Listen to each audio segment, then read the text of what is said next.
Okay, here we got today a Hofner Ignition Bass. This is a Chinese-made bass uh, by Hofner in China. Um, I wanted to be as honest as possible with these basses, actually with all the basses that I have, but especially with this one, I wanted to be very honest with my evaluation of it. Um, I'm very positive about it in one sense, in that I love the sound that Paul McCartney got in the Beatles with the bass sound that he got. I just really loved it, both with the Hofner and with the Rickenbacker, which I have one over there as well. And I think I've reviewed that before, the Rickenbacker. Um, but I wanted to do this Chinese Hofner. I've looked around for German Hofner. Those things are so expensive. I can't believe it. Um, Even used, they're real expensive. I'd love to have one. I'm not that certain about it. I did have one back early 90s. I had one for a while. It was a really good instrument. I'd love to have another German one again. I just can't afford it. I mean, I just have issues with the whole style of these instruments with the floating bridge and hollow body and whatever. Um, I'm a little bit cautious with that. So what I'm attempting to do, which I've done before, I've had different uh, Hofner Ignitions and Hofner Ignition club basses. I had a contemporary series club bass, which was really nice. But what I wanted for sure was to have the hollow body. I didn't want the block in the center because it almost sounds too much like a regular solid body bass when you do that. These hollow body ones, these ignition ones, and the German ones, which are hollow, they have that certain resonance to them, which I really love. I kind of look at these basses like a lot of people look at a precision bass, where I'm not a big fan of precision basses, just the two split pickups. I'm just not a big fan of it. Why? Because you're so limited in what you can do with those things. You got a volume and a tone. That's it. Good luck. There you go. The plus about it is there's a frequency that they fit in a recording that is just out of this world. They just are in this pocket of this sound that is just perfect. That's great. I love it. But then again, if for some reason, hang on a minute. You just hang on 1 minute. Yeah. Anyway, if you like that and you want to stay in the pocket and never do anything else, that's great. If you want to, get a change of a tone or anything, it's you can change it. But to me, it's like go to a jazz bass or go to a PJ bass with that jazz pickup in the back, which is what I have. I have a precision bass. It's a Elite series, which has the split pickups in the front and the jazz pickup in the back. Active. It's my best bass. Anyway, get one of those. Um, or something like that. There's tons of basses out there. Anyway, with this Hofner Ignition, what I wanted to focus on was be as just I see a lot of guys review them, and I think they're trying to sell them. So there's always like, oh, these are wonderful, this is that. And then I see some guys that will be real honest with you about what they think of the bass. I want to be one of those guys that is just really honest about what I think of these basses.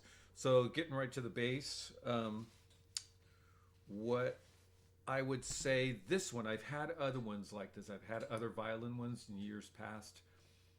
Last one maybe 3 4 years ago. It was made very well. I was very happy with it. But this one, when I got it, I thought they're making them cheaper and cheaper. This is like it's not even rosewood. It's called thermal modified Jatoba wood, Jatoba, Jatoba wood. It's called thermal modified, so they probably baked it. It almost seems to me like they dyed it as well. It almost seems like there's a dye on this. I wouldn't say it's bad. It's just when I think of okay, it's a different wood. It's not rosewood. Um, it's not even the Palfero, which I really don't like. Um, Mostly just from an aesthetic standpoint. I like really solid, dark rosewoods or ebony. This is dark. It's almost like a dark rosewood or almost like an ebony, but I know it's not. So I don't know if they dyed these, and if they dyed them in 3 years, is it going to be like you're going to see streaks from, where the dye got worn off by you playing? I don't know. So that's one thing is the wood is on the fretboard is different. Um, the jack is just seems really cheap. It kind of gets it's loose right now. I have to keep tightening it up. I need to get in there and like put a lock washer on it or something. The tuners seem like the ones I had from a few years ago didn't seem as creaky. Like when these are tuning them, when you're tuning them, it goes. It's just kind of cheap. But I wouldn't. I don't know. I'd only put other tuners on there if they look like this, because I like these little tuner. These are like acoustic guitar tuners or something. I like them. It's just make a better quality, and maybe the German ones do. I don't know. What else? The frets. There was a little chip in one of these fret grooves on the 1, 2, 3, 4, fourth fret. Not really, like on the fourth fret right in here. There's a little right where the fret is. There's a little chip out. Not a big deal. It's really hard to notice, but I just see it's there, and I just think, okay, well, what'd you pay? $3.99 for this bass? Okay. What do you expect? Well, maybe no chip, but anyway, it's a chip in there. So it's very, very small, but I just think about that. What else about these? I had my guitar tech to look at this because I raised the action up. It's a little bit higher than where I like to be. But the reason why is I raised the action a little bit because I had a buzz. You can kind of hear it a little bit there. You can hear it there because I'm hitting a little bit harder than I normally would. See it? That's even with the action raised up. High fret right here, and then can't really hear that one. This B right here, there's a high fret right here. So the frets are a little bit like, so I took it to my guitar tech. I don't do anything with frets. I just, changing pickups or, swapping necks on a Strat or something like that. No problem. Tuning keys. Okay, I can handle that. But anything with frets, I just don't mess with it. So I took it to him and I said, well, can you just, level the fret or, level these couple of frets that are a little bit high or do a fret level or something like that. And he said, well, one thing is they're not seated all the way. The frets are not seated down onto the fretboard all the way. And then that's why I rely on him because I wouldn't notice that. So I looked at the frets here, mostly up maybe from the 12th, 13th, 14th fret onward. The frets aren't all the way against the fretboard. There's a little gap in there. So he was saying that you have to reset the frets and then level everything, and that was going to be like $250. And I was thinking, well, you do that, I think you're going to have a really good playing neck, but you pay $400, $399, yeah, $400 for the bass, another $250. That's $650. What could you get for $650? Probably a lot different basses. A lot of choices you can get for $650. Marcus Miller basses, which I have one. I have the P7, which is a great bass. I think that was like $549 or something like that. That's like a $1,200 bass for $549. So you start getting up into like $650. You start saying, is it worth it? Go to a contemporary. I would go to a contemporary, but I don't like the contemporary block in there. So I would not do that. I want a hollow body bass. So you either got the German version or you got these. So I got these from Guitar Center. The one great thing about Guitar Center, 45 days return. I ordered another one to see if the frets are seated better than this one. And then I'll do an A and B and just try and see which bass is better. If I have to do the fret work on it, I'll probably do the fret work because I want a hollow body Hofner bass. To me, nothing else sounds like that. So anyway, that's the problem with the neck. That's probably the biggest thing is the neck. Pickups, they sound fine. Controls are all fine. Bridge, fine. This floating bridge, you deal with it. I'm not crazy with floating bridges because every time I change the strings by one string at a time, so I don't move this. I don't pull all the strings off at the same time. Normally on my other basses I would do that because the bridge doesn't move, but then this one the bridge will move. And then you have to reset the intonation every time. So I try and just do one string at a time on these, changing them so I don't move this. So that's a little bit weird, but that's just a design. Hey, take it or leave it.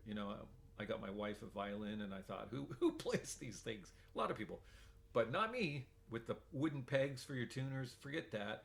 Or with that big narrow bridge that can fall over, forget it. I'm not, and then the small fretboard, fretless. It's like, I'm not a violin player. So God bless you, violin players. But me, it's too much. I would say, give me regular tuners, fix the bridge. I don't know, give me some frets. I don't know. And I might try violin. But anyway, moving on from that. The body, generally it's well made. What do you expect? $3.99. It's pretty well made. Like I said, the fretwork was probably the worst thing about it. The tuners are cheap. I don't know if there's replacement tuners for that, but I might replace them if I could find some just like this, maybe German ones or something, or contemporary ones if they're better. I don't know. They might be the same.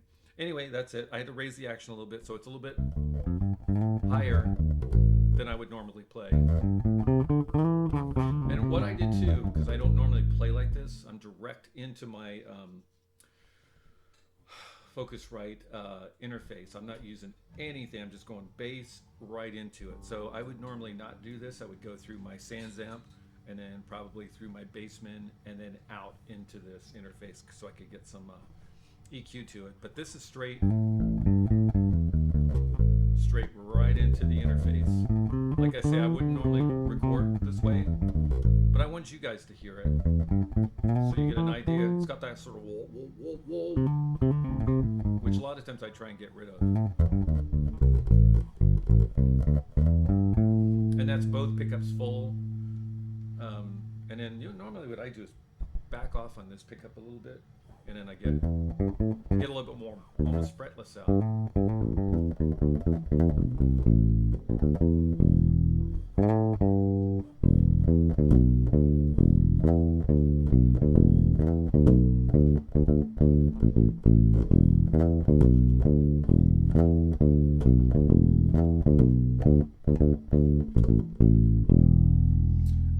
So that's that. So if I just do the front pickup by flipping the treble, so that's just this bridge pickup, which is a really nice sound.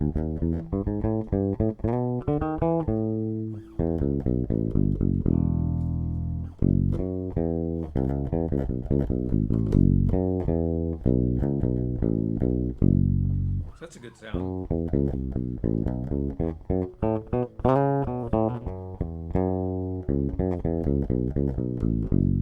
And then if I just go hit the bass one, this is all bass front pickup, which normally I would never play this way.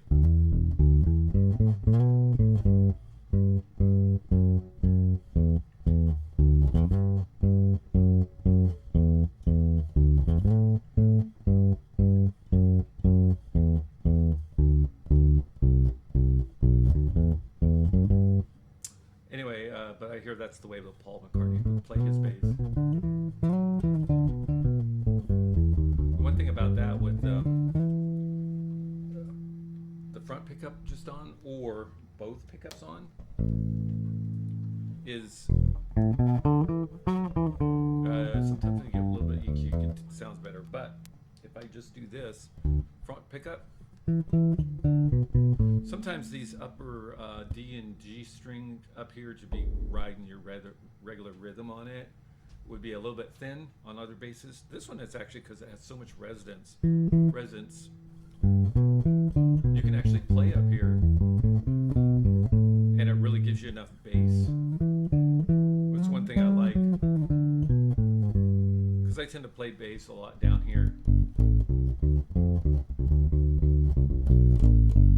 And that's really bassy. But up here,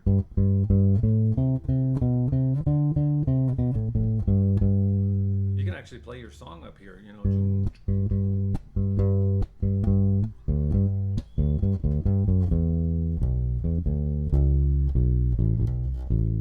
Anyway, let's see, what else do we got? This is the Hofner Ignition Bass, made in China. Great little bass. I'm trying to make it a fantastic little bass. Let me know what you think. See you guys.